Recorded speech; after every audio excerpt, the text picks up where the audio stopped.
All right, welcome back, everybody. Glad you're here. Let's get right into these kicks or kicking. I want to talk about when I was a little boy. When I first started training. We learned like side kick, and we would have to blade the foot. We would have to turn it back and curve it down so that way we were kicking with the edge of the heel. And even as a child, I thought this doesn't make any damn sense. Why aren't I just kicking with the flat part of my foot? And if I want to dig that heel part in, that's one thing. But to not hit with the bottom of my shoe, it was just stupid to me to have to try to blade my foot like that. So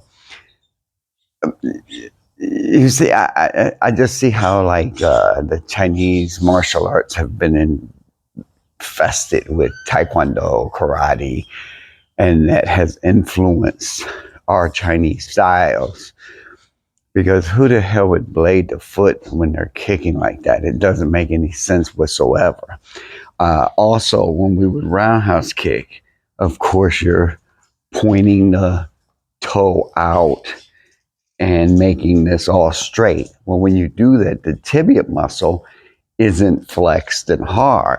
It wasn't until I got with a teacher that he showed us to pull the foot forward. He even talked about this, which made total sense, is if you're wearing hard sole shoes or something, to use that pointed part of the shoe, the toe part of the shoe, and dig it in.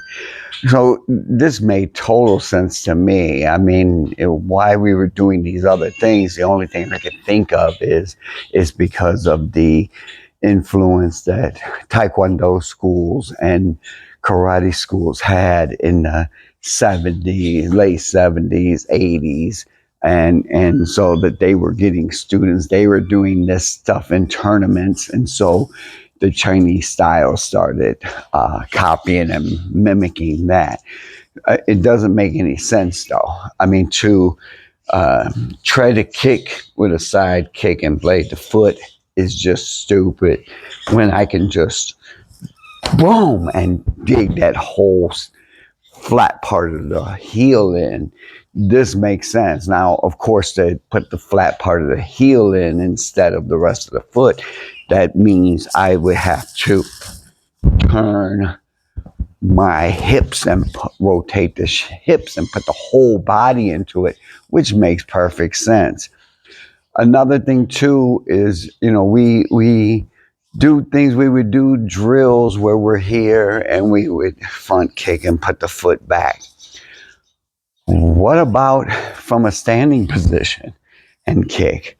What about from just the lead foot and working that? So when we get into these habits of just one way, you guys, this is a big problem that I've always noticed. Like I said, ever since I was a little kid. So when you're practicing front kick, side kicks, all of these, do it from multiple angles. Me personally, I like to get on gravel and make sure I'm stabilized and make sure I can keep my balance. I like to be on hills kicking, cracked up sidewalks. When I was a boy, one of my baseball coaches, he would always throw me grounders. I played third base. And we would practice on the sidewalks in Cleveland, where the sidewalks were all busted up and broken from the tree roots, knocking them all kinds of ways. So sometimes when the ball would come, it would take a bad hop because it would hit a crack and it would get past me or something. And then, I would complain to my coach. I'm a little kid. I'm like, look at these cracks. He goes, you're never going to get this kind of training anywhere else.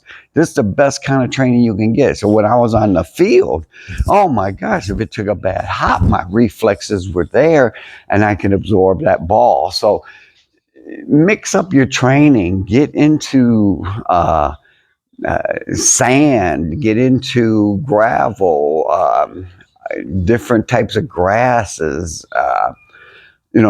broken up sidewalks. This is where you're going to get better balance and you're going to be firmer and you'll make stronger kicks. All right.